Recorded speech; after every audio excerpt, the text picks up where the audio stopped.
আসসালামু আলাইকুম। আমি ডাক্তার পারভেজ, পাশ করেছি ঢাকা ডেন্টাল কলেজ থেকে। আমি এখন বর্তমানে সরকারি চাকরিতে কর্মরত আছি।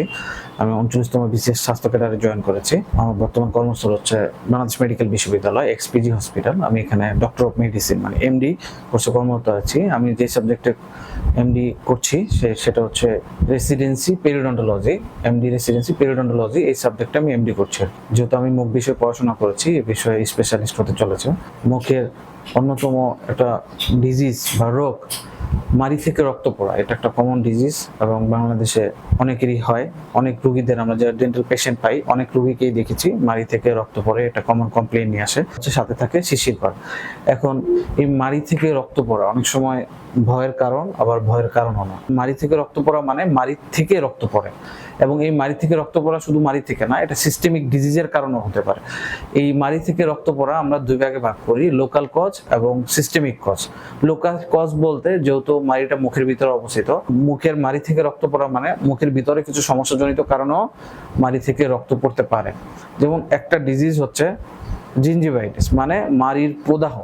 এই জিঞ্জিভাইটিস কিভাবে হয় সেটা আমরা একটু জানার চেষ্টা করি। আমরা যদি ঠিকভাবে মুখের হাইজিন অর্থাৎ ঠিকভাবে দাঁত ব্রাশ না করি, মুখে যদি খাবার জমে যায়, এই খাবারের সাথে মুখে স্লাইভার যে স্লাইভারি গ্লাইকোপ্রোটিন থাকে ওটা জমে পেলিকেল তৈরি করে। এই পেলিকেল থেকেই আলটিমেটলি জিঞ্জিভাইটিস হয়। পেলিকেল যদি 24 আওয়ার বেশি পারসিস্ট করে, আস্তে আস্তে এখানে ব্যাকটেরিয়া সংক্রমণ করতে থাকে, ব্যাকটেরিয়া সংযুক্ত হয় এবং ব্যাকটেরিয়াগুলো একটাকে সিগন্যাল দিয়ে এখানে নিয়ে আসে, এবং এর মাধ্যমে আমরা দেখেছি, আমরা জেনেছি একটা টার্ম বায়োফিল্ম। এই বায়োফিল্ম তৈরি হয়, মানে এই বায়োফিল্ম শব্দটা আসে হচ্ছে বায়োস মানে লাইফ, মানে এখানে ব্যাকটেরিয়াদের জীবন থাকে।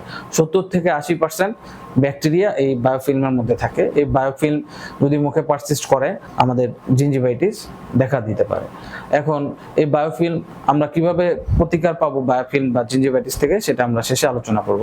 এবং এই বায়োফিল্মের জন্য ম্যাক্সিমাম দায়ী হচ্ছে ব্যাকটেরিয়া, মানে মুখের ভিতরে যে ব্যাকটেরিয়াগুলো আছে তার মধ্যে অন্যতম হচ্ছে anaerobic bacteria, porphyromonas gingivalis, prevotella intermedia, fusobacterium nucleatum, lactobacillus, eubacterium and peptostreptococcus. এইসব ব্যাকটেরিয়াগুলো মুখের ভিতরে থাকে। এবং উপরের দিকে যে ব্যাকটেরিয়াগুলো থাকে সেটা আমরা অনেক সময় জোন হিসেবে ভাগ করি, লাল, হলুদ, এরকম জোনে ভাগ করা হয়।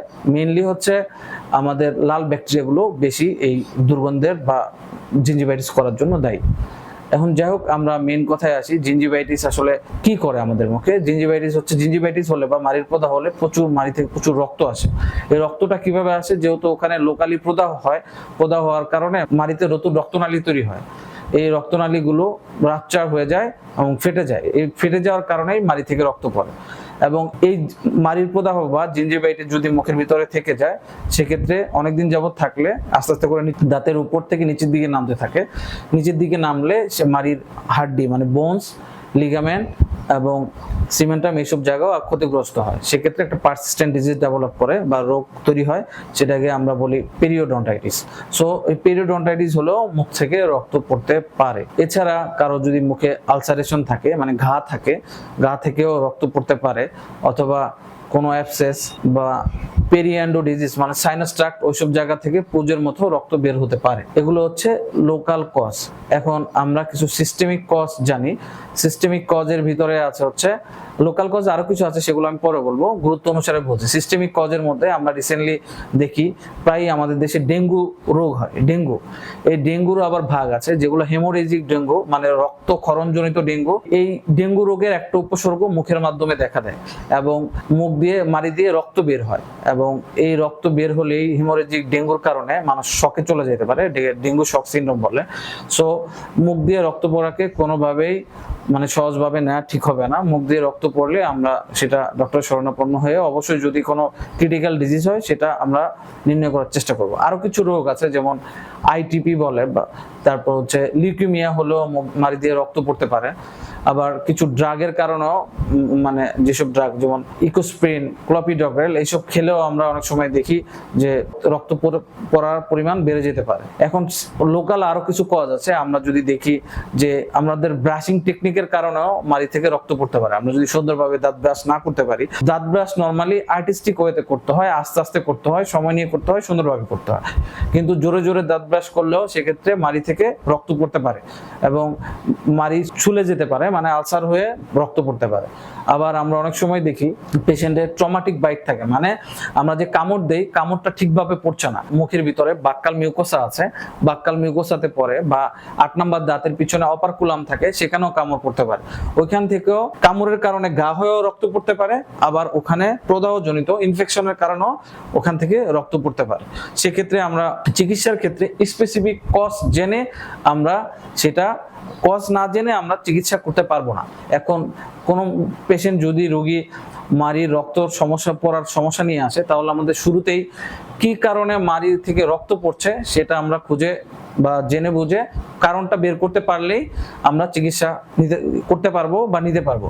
সেক্ষেত্রে আমরা জিঞ্জিভাইটিস হলে অবশ্যই আমরা পেশেন্টকে মুখটাকে সুন্দরভাবে পরিষ্কার রাখার পরামর্শ দিই, যেমন স্কেলিং পলিশিং এর কথা বলি এবং সুন্দরভাবে ব্রাশ করার কথা বলি সকালে এবং রাতে। রাতে হচ্ছে খাওয়ার পর, সকালেও আমরা দাঁত ব্রাশ করার কথা বলি, 2 বেলা দাঁত ব্রাশ করে অবশ্যই ফ্লোরাইড সমৃদ্ধ পেস্ট নিয়ে দাঁত ব্রাশ করতে বলি। এবং আমরা মাউথ ওয়াশ ইউজ করতে বলি, মাউথ ওয়াশ ক্লোরোহেক্সিডিন, পভিডোনাইডিন, এগুলো বাজারে পাওয়া যায় বিভিন্ন বাণিজ্যিক ফর্মুলাতে, এগুলো ব্যবহার করতে হবে। বাট বর্তমান সময়ে একটা বিষয় খুব গুরুত্ব দেওয়া হয়, সেটা হচ্ছে ডেন্টাল ফ্লসিং। ডেন্টাল ফ্লস মানে কয়েক ধরনের ডেন্টাল ফ্লসিং আছে। একটা আছে সুতা, যেটা আমরা হাতে পেঁচিয়ে 2 দাঁতের মাঝখানে দিয়ে খাবার ময়লা পরিষ্কার করি খাবারের পরে। বর্তমান সময়ে ইলেকট্রিক ফ্লস, ইলেকট্রিক টুথব্রাশও আছে, এগুলোও ব্যবহার করা হয়। কিন্তু রিসেন্টলি ওয়াটার ফ্লস নামে একটা ফ্লস আছে, এটা বিদেশে প্রচুর ব্যবহার করে। এক ধরনের ডিভাইস থাকে, ইলেকট্রিক ডিভাইস, ওই ইলেকট্রিক ডিভাইসে ওয়াটার একটা স্পিড দেয়া থাকে, ওই ইলেকট্রিক ডিভাইসের মাধ্যমে, স্পিডের মাধ্যমে বাবুদের যেমন মানে খিচুড়ি খাওয়ানোর একটা ফিটার থাকে, ওরকম পানি বের করার একটা আলাদা যন্ত্র আছে, ওই ইলেকট্রিক ডিভাইস দিয়ে স্পিডে পানিটা আসে এবং মুখে খাবারগুলো এগুলো পরিষ্কার হয়ে যায়। এটা হচ্ছে এই ফ্লসিং এর। সো আমাদের রোগীদের ক্ষেত্রে অবশ্যই দাঁত ব্রাশ সুন্দরভাবে করতে হবে এবং প্রয়োজনে মাউথ ওয়াশ ইউজ করতে হবে এবং ডেন্টাল ফ্লসিং রেগুলার করতে হবে, তাহলে আমার মুখের হাইজিন মেনটেন হবে।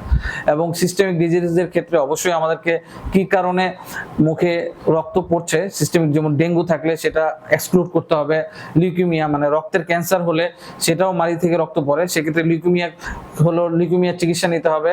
বা অন্যান্য যেগুলো সিস্টেমিক ডিজিজ আছে, যেমন আমাদের ছোটবেলায় দেখে থাকি অনেক বাচ্চা ব্যথা পেলেই হাঁটু ফুলে যায়, হাঁটু ফুলে রক্ত জমে যায়, এগুলো হচ্ছে হিমাট্রোসিস বলে। মানে হিমোফিলিয়ার পেশেন্টদেরও, মানে যাদের ক্লটিং ফ্যাক্টর ডিফেক্ট থাকে, মানে যেসব বাচ্চারা কেটে গেলে রক্ত পড়তে দেরি হয়, রক্ত বন্ধ হতে দেরি হয়, কিন্তু রক্ত পড়া ঠিক হয়, কিন্তু রক্তটা যে বন্ধ হবে একটা মানুষের ক্লটিং টাইমের হিসাব আছে। যেমন একটা মানুষ কেটে গেলে নর্মালি 6 থেকে 10 মিনিটের মধ্যে রক্ত পড়া বন্ধ হয়ে যাওয়ার কথা, কিন্তু তার কারো যদি এর চেয়েও বেশি হয় সেক্ষেত্রে আমরা ক্লটিং টাইম বেশি এটা চিন্তা করি।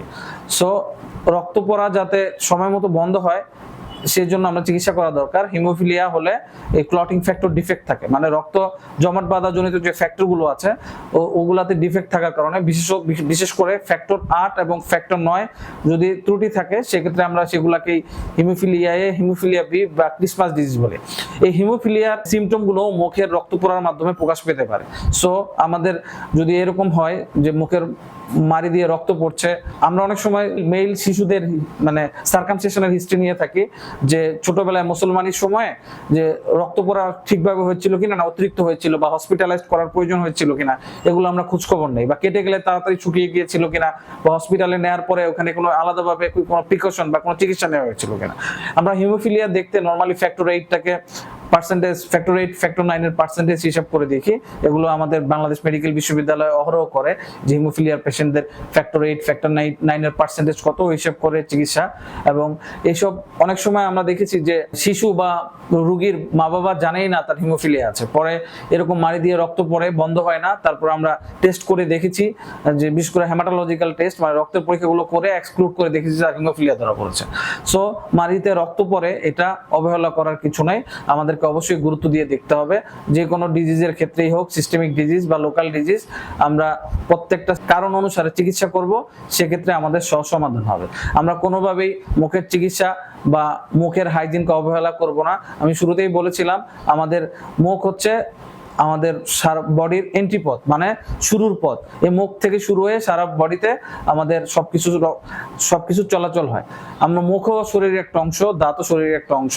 মুখ এবং দাঁতের রক্ত, যেই রক্ত সারা শরীরের একই রক্ত। সো এখানে কোনো জীবাণু বা সংক্রমণ হলে সারা শরীরে এটা ছড়িয়ে পড়বে এবং সেক্ষেত্রে আমরা আমাদের অন্যান্য সিস্টেমও এফেক্ট হবে। আজকে মুখের রক্ত পড়া নিয়ে বললাম।